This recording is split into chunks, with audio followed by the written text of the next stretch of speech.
அனைவருக்கும் வணக்கம். என்னைக்கு பிஜேபியில் அண்ணாமலை அவர்கள் பிஜேபியில் இணைந்தாரோ அன்றிலிருந்து இந்த கொடியும் அவருடைய ஃபோட்டோவும் என்னோட காரில் வச்சுருக்கேன். ஆனால் இன்னைக்கு இதை நான் அகற்ற போகிறேன். ஏன்னு கேட்டிங்கன்னா, பிஜேபியினுடைய மாநில தலைவராக என்னைக்கு அவர் மீண்டும் பொறுப்பேற்கிறாரோ அன்னைக்கு தான் இந்த கொடி திரும்பவும் என்னோட காரில் பறக்கும். அது வரைக்கும் பிஜேபியோடைய கொடி என்னுடைய காரில் இருக்காது. என்ன இவன் ஒருத்தன் கார்ல இருந்து கொடி கழட்டின உடனே தமிழ்நாட்டில் பிஜேபி அழிஞ்சிருமா அப்படின்னு தயவு செஞ்சு தவறான கணக்கு போடாதீங்க.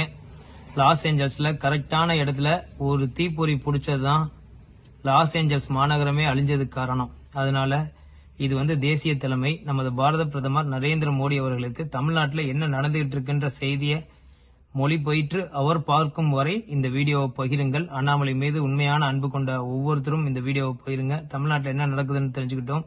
நியூஸ் ரிப்போர்ட்டர்ஸ் லாஸ்ட் ஒரு 1 வீக்கா என்கிட்ட நான் பேசின விதத்துல அவங்க சொன்ன விஷயம் என்னன்னா, அண்ணாமலைன்ற ஒரு நபர் இருக்கிற வரைக்கும் எங்களால திமுகவை கேள்வி கேட்க முடியும். அண்ணாமலை இல்ல அப்படின்னா லாஸ்ட் 1 வீக்கா நாங்க போஸ்ட் போறதெல்லாம் குறைச்சிட்டோம். அண்ணாமலைன்ற ஒரு மனிதர் இல்ல அப்படின்ட்டுனா எங்களுக்கு என்ன பாதுகாப்பு இருக்கு? அண்ணாமலை எதா இருந்தாலும் பாத்துக்குவான்ற ஒரு நம்பிக்கை இருக்கு. அதே போலதான் கட்சி நபர்களுக்கும், அது போலதான் சமூக ஊடகத்தில் பயணிக்கும் ஒவ்வொருவருக்கும் அண்ணாமலை எதா இருந்தாலும் பிரச்சனைனா பாத்துக்குவாரு அப்படின்ற ஒரு நம்பிக்கை இருக்கு. இன்னைக்கு அவருக்கே ஒரு கேள்விக்குறி, அவரே மாநில தலைவரா தொடர்வாரா அப்படின்றதே ஒரு கேள்விக்குறி. அப்படிங்கிறப்போ கீழே இருக்கக்கூடிய ஒவ்வொருவருக்கும் அச்சம் ஏற்படும். அதனால தயவு செய்து பாரத பிரதமர் நரேந்திர மோடி அவர்களுடைய கண்களுக்கு இந்த வீடியோ மொழிபெயர்த்து பார்க்கும் வரை பகிருங்கள். அண்ணாமலை மீது உண்மையான அன்பு கொண்ட ஒவ்வொருவரும் இந்த வீடியோவை பகிருங்க.